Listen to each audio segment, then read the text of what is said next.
Merci beaucoup.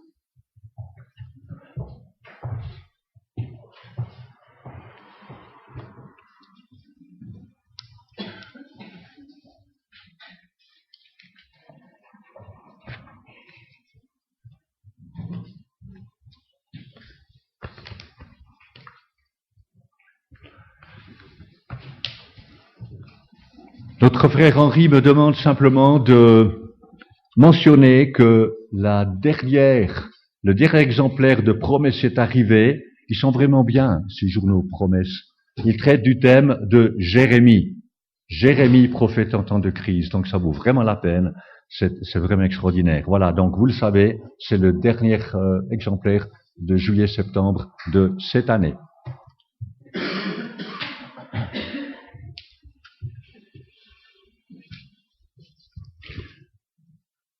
Ce matin, nous avons un travail ou un domaine important devant nous. Si vous étiez là, c'était en juin, début juin, j'ai commencé le chapitre 17 de l'Apocalypse. Nous reprenons le tout et nous prenons ce matin tout le chapitre 17. Je dois dire que le temps de préparation, de travail, de prière, de recherche qui a pris quelques mois, que j'ai pris quelques mois sur ce chapitre m'a beaucoup marqué. Je pense que c'est un des chapitres clés de la parole de Dieu. Malheureusement, comme vous le savez, la plupart des chrétiens n'ouvrent pas l'Apocalypse, donc sont ignorants de bien des choses, et c'est dommage. Je ne peux que vous encourager à lire le dernier de la Bible, qui est extraordinaire, d'autant plus dans les temps que nous vivons. Merci Simon d'avoir prié, on en a bien besoin.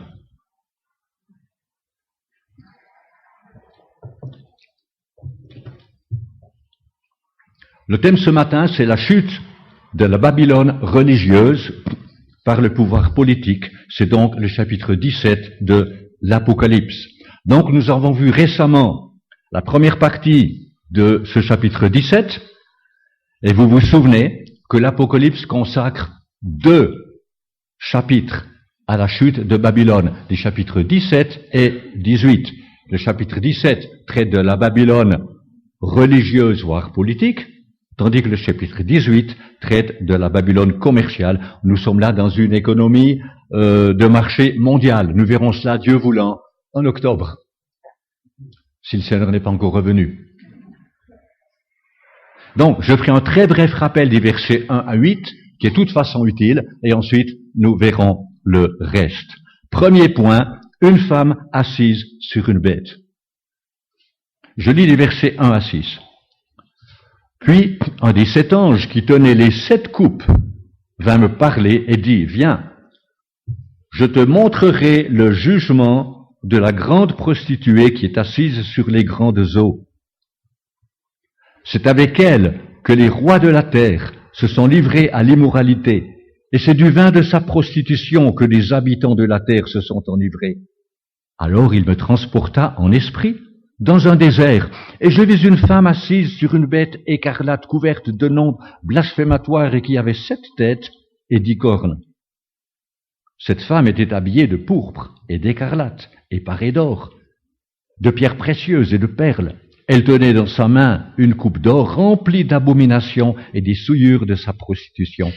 Sur son front était écrit un nom, un mystère, Babylone la grande, la mère des prostituées et des abominations de la terre. Je vis cette femme ivre du sang des saints, du sang des témoins de Jésus. En la voyant, je fus saisi d'un grand étonnement. Ce premier verset que nous avons lu indique le thème, rappelez-vous du chapitre, le jugement de la grande prostituée qui est assise sur les grandes eaux. Les grandes eaux, le verset 15 nous le dit, sur lesquelles la prostituée est assise, représentent les peuples de la terre. Ce qui montre que son influence sur les peuples sera universelle. Son système religieux, un écuménisme syncrétiste, contrôlera pour un temps le pouvoir civil. L'apôtre Jean nous décrit cette femme. Il mentionne une femme assise sur une bête écarlate. Elle a donc le soutien du pouvoir politique. Cette bête, en fait, est la même que celle au chapitre 13. Rappelez-vous le chapitre 13, très important, qui montre clairement qui est la bête, l'Antichrist. Donc le pouvoir politique fera alliance pour un temps avec la femme, l'autorité religieuse. Cette femme a un nom sur son front, Babylone la Grande, la mère des prostituées et des abominations de la terre. Son nom est appelé mystère. Elle est au niveau religieux ce qu'a été Babylone, c'est-à-dire la mère des prostituées et des abominations de la terre. Rappelez-vous, Babylone a une longue histoire. Elle commence à la Genèse. Nimrod a été le fondateur de Babel, appelé plus tard Babylone. Et le chapitre 11 de la Genèse décrit la première rébellion des hommes contre Dieu en voulant construire une ville et une tour qui atteindrait le ciel, c'est-à-dire la tour de Babel. L'apogée de Babylone a été au VIe siècle avant Jésus-Christ, durant le règne de Nebuchadnezzar. Rappelez-vous de son orgueil, il a défié Dieu et Dieu l'a humilié. Vous lisez cela au chapitre 3 de Daniel. Enfin, nous retrouvons Babylone tout à la fin des temps, c'est-à-dire dans l'Apocalypse au chapitre 17 et 18. La bête, dont il est question ici, c'est-à-dire le Nimrod de la fin des temps, réunira à la fois le pouvoir politique et religieux. Donc, nous avons brièvement considéré cette femme assise sur la bête. Deuxième point. Deuxièmement, une bête avec 7 têtes et 10 cornes. Nous lisons les versets 7 à 8. L'ange me dit, « Pourquoi t'étonnes-tu? Je te dirai le mystère de la femme et de la bête qui la porte, celle qui a les 7 têtes et les 10 cornes. La bête que tu as vue existait, et elle n'existe plus. Elle va monter de l'abîme et s'en aller à la perdition. Les habitants de la terre, ceux dont le nom n'a pas été inscrit dès la création du monde dans le livre de vie, s'étonneront en voyant que la bête existait, qu'elle n'existe plus et qu'elle reparaîtra. » Donc cette bête est décrite comme ayant les 7 têtes et les 10 cornes. Encore une fois, chapitre 13 nous a déjà décrit cette bête, l'Antichrist. Il est dit que la bête va monter de l'abîme. L'abîme, c'est quoi? C'est le lieu de Satan et des démons. Donc, ça signifie que cette bête recevra sa puissance du dragon, le diable. L'Écriture ajoute que cette bête existait et elle n'existe plus, elle va monter de l'abîme. Qu'est-ce que cela signifie? Alors, il se pourrait, et je dis cela au conditionnel, à ne pas oublier, il se pourrait que le futur chef du dernier empire mondial subira une tentative d'assassinat. Je relis simplement ce que nous avions vu au chapitre 13 de l'Apocalypse, les versets 3 et 4. Il est dit, l'une de ses têtes était comme blessée à mort, mais sa blessure mortelle fut guérie.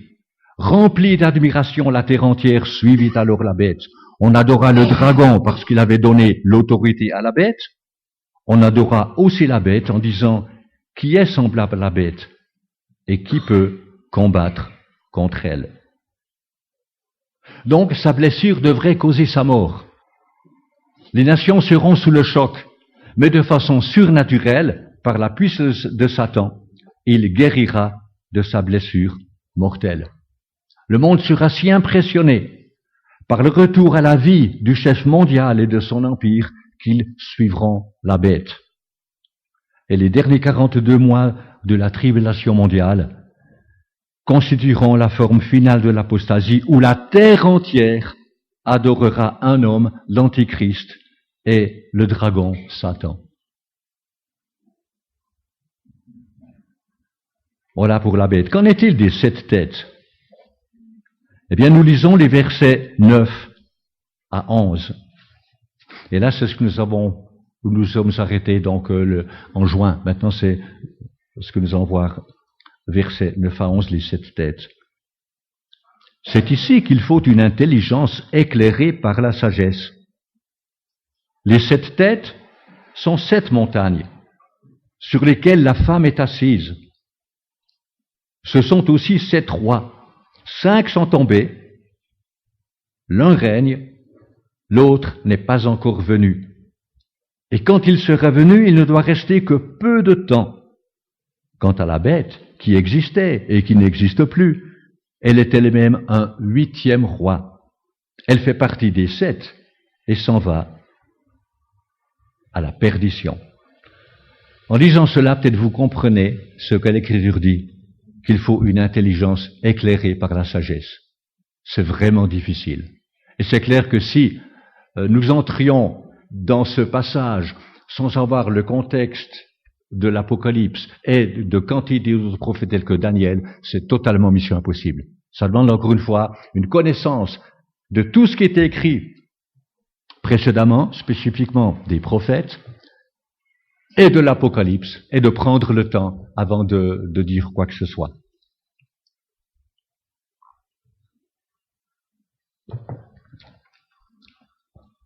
Le texte nous dit que les 7 têtes sont 7 montagnes sur lesquelles la femme est assise. Mais ce sont aussi 7 rois. L'Écriture dit que 5 sont tombés, l'un règne, donc du temps de l'apôtre, et l'autre n'est pas encore venu. Quant à la bête, elle est elle-même un 8e roi. Cette femme est assise sur 7 montagnes. Ça signifie qu'elle sera impliquée, comme on l'a dit, tant au niveau religieux que politique, durant la première moitié de la tribulation.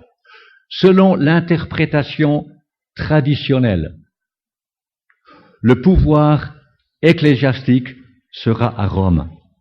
Nombreux sont les exégètes qui considèrent en effet les 7 montagnes comme faisant référence à Rome. De tout temps, Rome, la ville éternelle, a été décrite comme la ville aux 7 collines.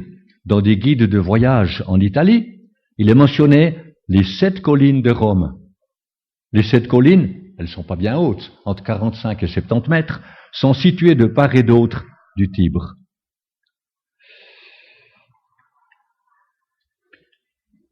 Les remarques de René Pache sont pertinentes. Selon lui, l'apôtre Jean souligne 2 choses, et je cite René Pache. Premièrement,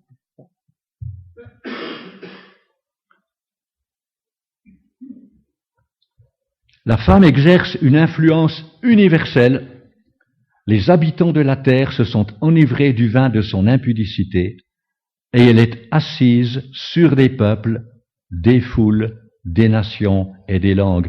Il semble donc bien qu'elle soit devenue la fédération ecclésiastique universelle. Je pense qu'on peut aller jusque-là. Nous allons voir maintenant ici sur l'écran une statue qui a été érigée devant le bâtiment européen Winston Churchill à Strasbourg. Alors attention, quand on entre dans des aspects politiques ou sociaux, je ne suis pas en train de lire ce que les nouvelles disent et comment est-ce qu'on peut les faire coïncider avec l'écriture. Vous faites jamais ça. C'est que dit la parole. Mais vous êtes aussi attentif à ce qui se passe. Je crois que c'est important. Mais c'est toujours la parole exclusivement. Eh bien, cette statue, comme vous le voyez, qui est devant le bâtiment européen, là où les députés se rencontrent pour les repas, il y a restaurant, enfin il y a tout, hein. Eh bien, elle représente une femme sur un taureau. Vous vous rappelez la pièce de euro que je vous ai montrée l'autre fois, qui a la même chose, une femme assise sur un taureau. Eh bien, cette statue fait référence à la mythologie antique, et elle est une des représentations les plus anciennes de l'Europe. Je continue, je cite à nouveau René Pache. Deuxièmement, toujours selon René Pache, voilà ce qu'il dit. Cette grande fédération finale aura son centre à Rome, la capitale aux 7 collines. Il est donc permis de se demander si elle ne se fera pas sous l'égide de l'Église romaine.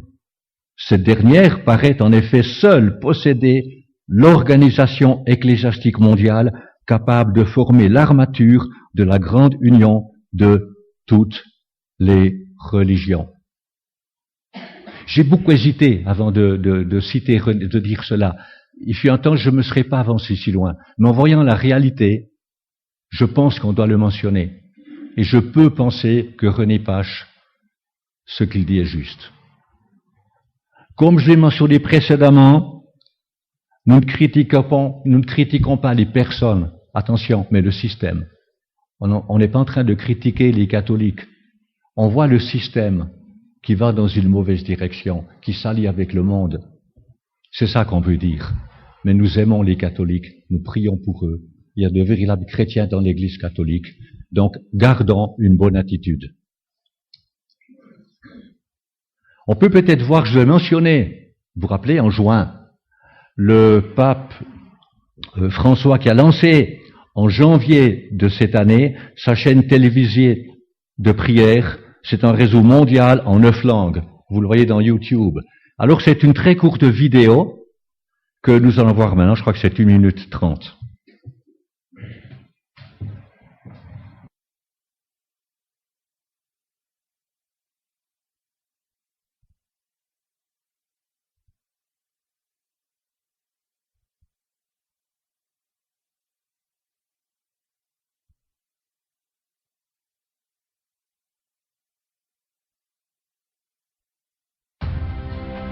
La mayor parte de los habitantes del planeta se declaran creyentes. Esto debería provocar un diálogo entre las religiones.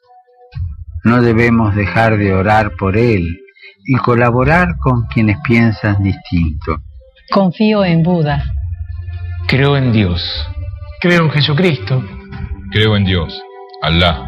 Muchos piensan distinto, sienten distinto, buscan a Dios o encuentran a Dios de diversa manera. En esta multitud, en este abanico de religiones, hay una sola certeza que tenemos para todos. Todos somos hijos de Dios.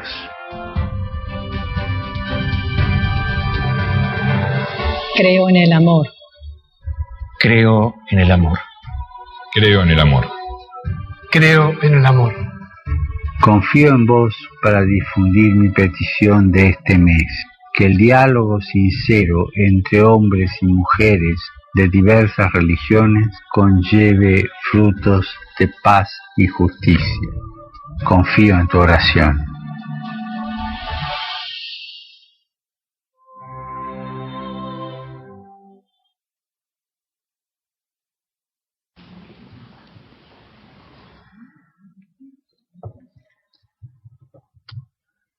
Simon a mentionné les credos. Je crois que là, on est dans un credo totalement différent. Et quand vous voyez ça, on peut qu'être attentif. Que les choses vont bien plus vite que souvent la majorité des chrétiens pensent. On est très très vite maintenant dans ces temps de la fin et ça se voit. René Pache souligne encore que l'histoire de la papauté est inconcevable sans son siège à Rome où elle a été établie pendant environ 1500 ans.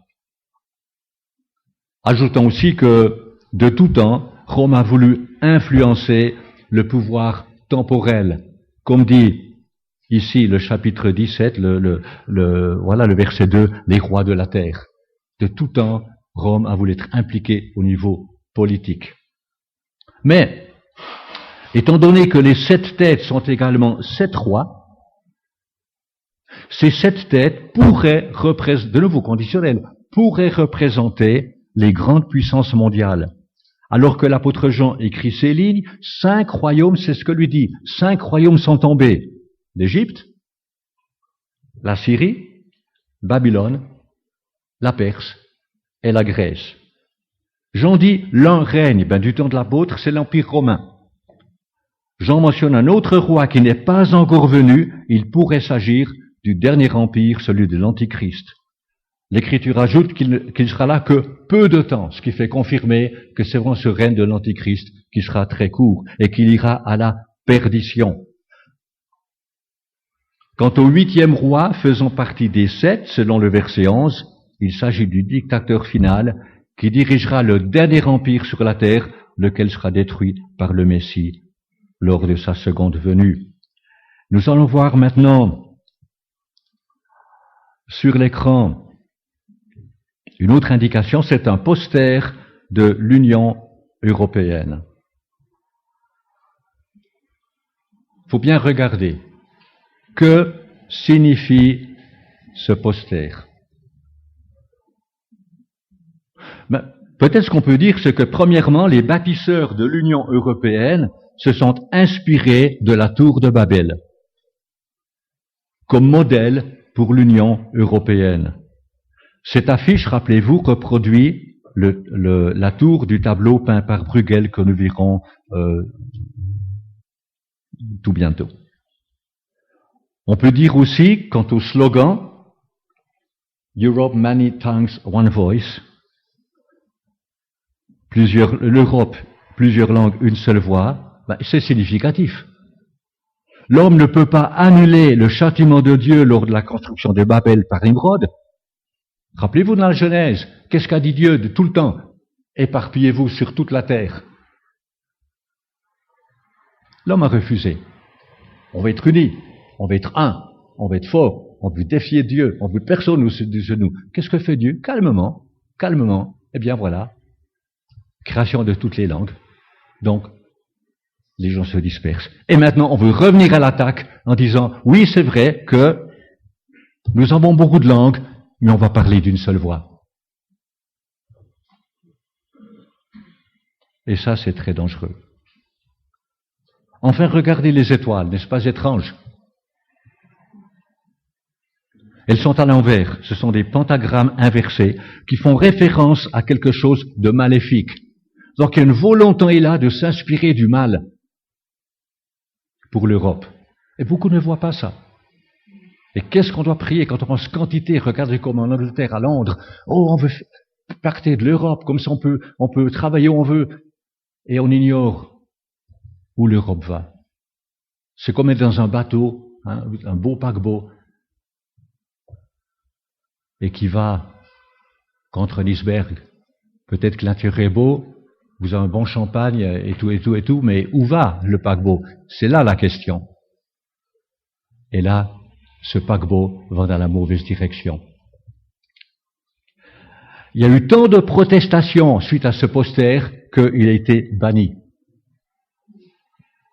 Nous allons voir maintenant deux autres photos. Tout d'abord, un bâtiment du Parlement de l'Union européenne à Strasbourg. C'est un bâtiment, une tour qui est appelée Louis Weiss, qui date de 1999. Alors, vous voyez, elle a l'air incomplète. Elle est incomplète. Pourquoi?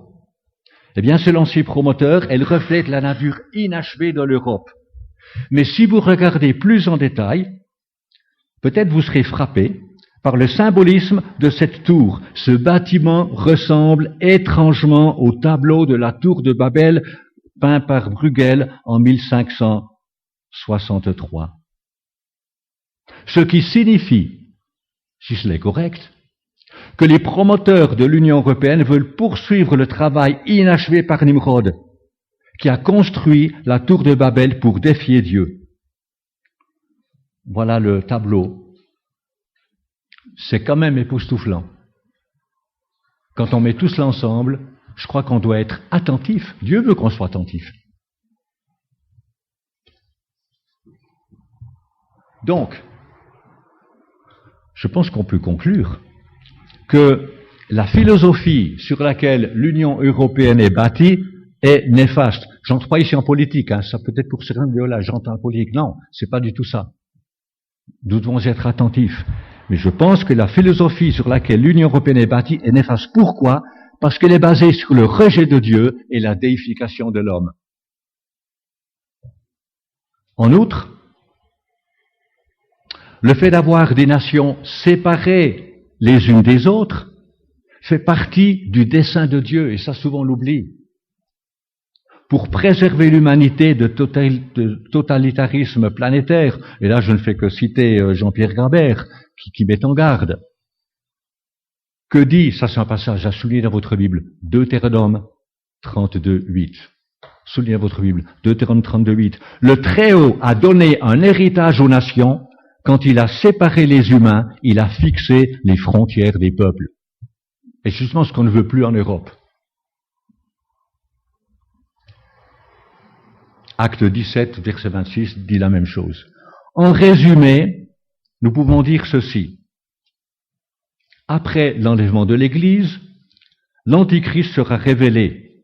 Il montera au pouvoir. Pour gagner les nations à sa cause, il s'associera à la prostituée, la fausse Église, qui réunit toutes les religions du monde. C'est la période du 7e roi. Il est possible que ce futur chef subira une tentative d'assassinat, sa blessure qui devrait causer sa mort, mais comme nous l'avons dit, de façon surnaturelle, il guérira de sa blessure mortelle, et alors la terre entière sera remplie d'admiration et suivra la bête. Et alors il régnera de façon absolue pendant 3 ans et demi, la dernière moitié des 7 ans. C'est dans ce sens qu'il sera le 8e roi. Il abolira toutes les religions et il s'autoproclamera Dieu. Mais il sera détruit par le Seigneur Jésus lors de son avènement. Qu'en est-il des 10 cornes? Nous lisons les versets 12 à 14.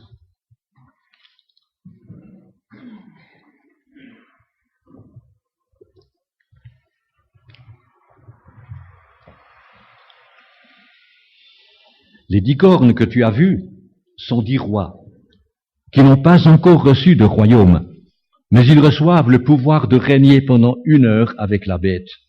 Ils ont une même pensée et ils donnent leur puissance et leur pouvoir à la bête. Ils combattront contre l'agneau et l'agneau les vaincra parce qu'il est le Seigneur des seigneurs et le Roi des rois. Ceux qui ont été appelés, choisis et fidèles et sont avec lui, les vaincront aussi. Les 10 cornes, en fait, sont les mêmes que celles mentionnées par le prophète Daniel. Ce sont 10 rois qui régneront pendant 1 heure avec la bête et qui lui donneront leur pouvoir. Pratiquement, ces 10 rois représentent 10 pays qui abandonneront leur souveraineté nationale à l'Antichrist. On parle beaucoup de cela ces jours, en politique. Écoutons ce que dit le prophète Daniel au chapitre 7. Nous lirons les versets 7 et 8 du chapitre 7 de Daniel. Après cela, j'ai vu dans mes visions nocturnes une 4e bête redoutable, terrible et extraordinairement fort puissante. Elle avait de grandes dents en fer. Elle mangeait, brisait et piétinait ce qui restait. Elle était différente de toutes les bêtes précédentes et avait 10 cornes. Je regardais les cornes et j'ai vu une autre petite corne sortir du milieu d'elle. 3 des premières cornes ont été arrachées devant elle. Sur cette corne, il y avait des yeux pareils à ceux d'un homme et une bouche qui parlait avec arrogance. Donc, selon le prophète Daniel, cet animal sera le dernier royaume établi par les hommes avant la venue du Messie. Un royaume caractérisé par la force qui piétine tout. Ce 4e animal avait 10 cornes, une 11e est sortie et en a arraché 3. Et cette dernière corne, l'Antichrist, parlera avec arrogance. Alors, nous comprenons le prophète Daniel qui voulait en savoir plus sur ce 4e animal, différent de tous les autres, et il en reçoit l'explication, et c'est ce que nous lisons au verset 23 à 27, toujours dans le chapitre 7 de Daniel, versets 23 à 27. Voici ce qu'il m'a dit. La 4e bête, c'est un 4e royaume qui existera sur la terre, différent de tous les royaumes. Il dévorera toute la terre, la piétinera et la brisera. Les 10 cornes, ce sont 10 rois qui surgiront de ce royaume. Un autre surgira après eux. Il sera différent des premiers et abaissera 3 rois. Par ses paroles, il s'opposera au Très-Haut. Il opprimera les saints du Très-Haut et projettera de changer les temps et la loi. Les saints seront livrés en son pouvoir pendant 1 temps, 2 temps et la moitié d'un temps, donc 3 ans et demi ou 42 mois. Puis le jugement viendra et on lui retirera sa domination. Elle sera définitivement détruite et anéantie. Le royaume, la domination et la grandeur de tous les royaumes présents sous le ciel seront donnés au peuple des saints du Très-Haut. Son règne est un règne éternel et tous les dominateurs le serviront et lui obéiront. Donc ce quatrième animal, mentionné ici au chapitre 7 de Daniel, est le quatrième empire mondial, c'est-à-dire l'empire romain. Rappelez-vous, après Babylone, la Perse et la Grèce, c'est l'empire romain. Il aura 10 cornes, donc 10 rois, comme dans l'Apocalypse, ici au chapitre 17. Et une autre petite corne, l'Antichrist, le futur chef de l'empire romain, reconstitué. Selon l'Apocalypse, ces 10 cornes sont 10 rois qui recevront autorité comme rois pendant 1 heure avec la bête. Ils feront la guerre, dit l'Écriture, contre le Seigneur qui revient, mais leur défaite sera totale, parce que notre Seigneur est le Seigneur des Seigneurs et le Roi des Rois. En résumé, la prophétie de Daniel semble, je dis de nouveau conditionnel, semble indiquer la chronologie suivante. Ce quatrième animal, dans sa forme finale, dévorera toute la terre. Ce sera un gouvernement mondial. Et là, je me dis, mais ô Seigneur, la vanité de l'homme qui s'imagine qu'en étant uni, le monde devenant un village global, il n'y aura plus de guerre. Quand on rejette Dieu, mes amis, on s'enfonce dans ce qui n'est pas vrai, ce qui est faux. Et on ne peut pas entrer là-dedans. C'est une illusion. On ne fait pas mieux que Dieu. Dieu a voulu des nations distinctes. L'homme dit non, on veut faire, voilà. On veut refaire ce que Babel a fait, mais cette fois on va réussir. Et ce sera l'échec. Donc, gouvernement mondial. Ensuite, une confédération composée de 10 nations s'élèveront de ce dernier royaume, donc 10 rois. Un autre roi, cette autre petite corne, s'élèvera après eux, donc l'Antichrist. Il en abattra 3. Il blasphémera Dieu, persécutera les saints, et il régnera de façon absolue pendant 3 ans et demi. Je crois que là, le texte est clair. Apocalypse 13 nous le dit aussi, chapitre 17 nous le dit aussi. Puis sa fin arrivera, lors de la venue du Messie, elle sera jugée, et alors le Seigneur régnera avec les siens sur la terre. C'est quand même extraordinaire que cette prophétie de Daniel au chapitre 7. Peut-être vous pensez que je vais trop loin. Je me suis posé la question, est-ce que tu vas trop loin? Vous savez, j'allais à mentionner le Brexit, il n'y a pas longtemps, il y a une semaine. Eh bien, les paroles de Boris Johnson, son nom vous est connu, l'ancien maire conservateur de Londres, en mai 2016 m'ont frappé. En fait, c'est étonnant. Il y a quelques semaines, donc de cela déjà, peut-être un mois. J'étais en plein dans le travail du chapitre 17 de l'Apocalypse. Je ne m'occupais pas des nouvelles. Je n'avais pas le temps. J'étais dans l'écriture. Et en mangeant, mon épouse me dit, « Ah, tu sais, il y a un Boris Johnson qui a dit ceci et cela. » Mais j'ai sauté de ma chaise. Parce que j'étais en plein dans le chapitre 17. Je lui ai dit, c'est exactement ça. Lui, ce Boris Johnson fait peu une exégèse de l'Apocalypse. C'est un politicien qui connaît l'Europe, qui met en garde. Et donc j'ai pensé que ces paroles sont utiles à dire, sans entrer en politique. C'est pas du tout le but, mais c'est d'être éclairé au niveau où nous en sommes. C'est important. Voilà ce qu'il dit. L'Union européenne se comporte comme Adolf Hitler et Napoléon en essayant de créer un super-État, d'unifier l'Europe sous une seule autorité. L'histoire de l'Europe a été marquée depuis 2000 ans par des tentatives répétées de rassembler le continent sous un seul et unique gouvernement, comme pour imiter l'Empire romain. C'est pas moi qui le dis, c'est un politicien. Napoléon, Hitler et différentes personnes ont essayé et la fin a été tragique.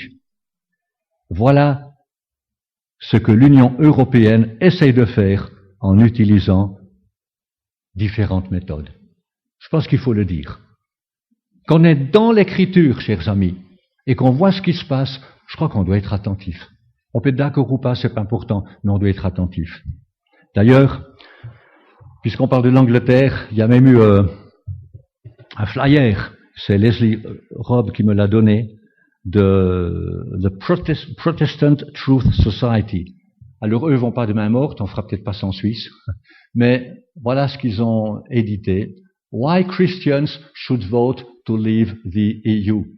Pourquoi les chrétiens devraient voter de quitter l'Union européenne. Donc vous voyez, quand on dit ouais, c'est les vieux qui ont voté, etc.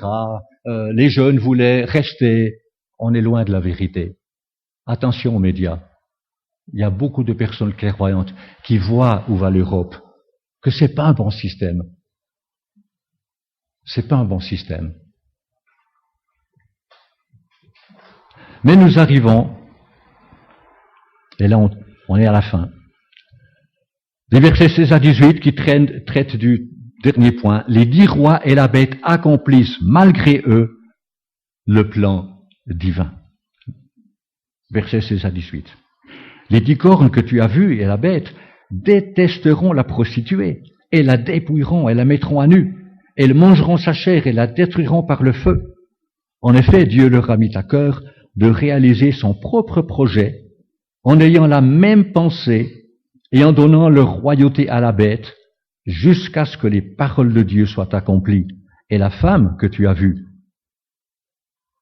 c'est la grande ville qui exerce la royauté sur les rois de la terre.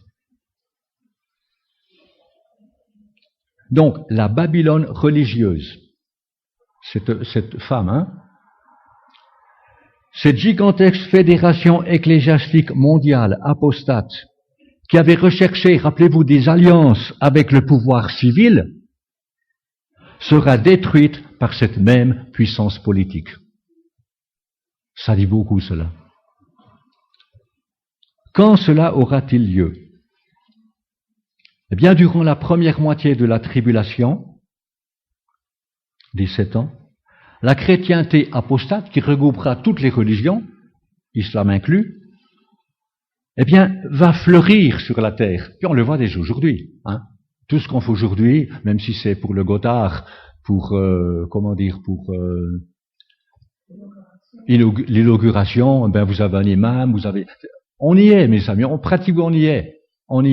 On veut plus la vérité, une chose. C'est toutes les religions ensemble. S'imaginant que là est l'avenir, là se trouve la paix. Donc, toutes ces religions vont fleurir durant la première moitié de la tribulation. Mais au milieu de la tribulation, que se passe-t-il? L'Antichrist et les 10 rois, donc l'autorité politique, vont détruire l'Église apostate. Nous voyons la haine du pouvoir politique envers la fausse Église par les termes utilisés. Ils la dépouilleront, la mettront à nu, mangeront sa chair, la détruiront par le feu. L'Antichrist déteste la religion. Il veut se proclamer lui-même Dieu, ce que dit la Bible. C'est alors que la bête, l'Antichrist, prendra les pleins pouvoirs au milieu de la tribulation, 17 ans.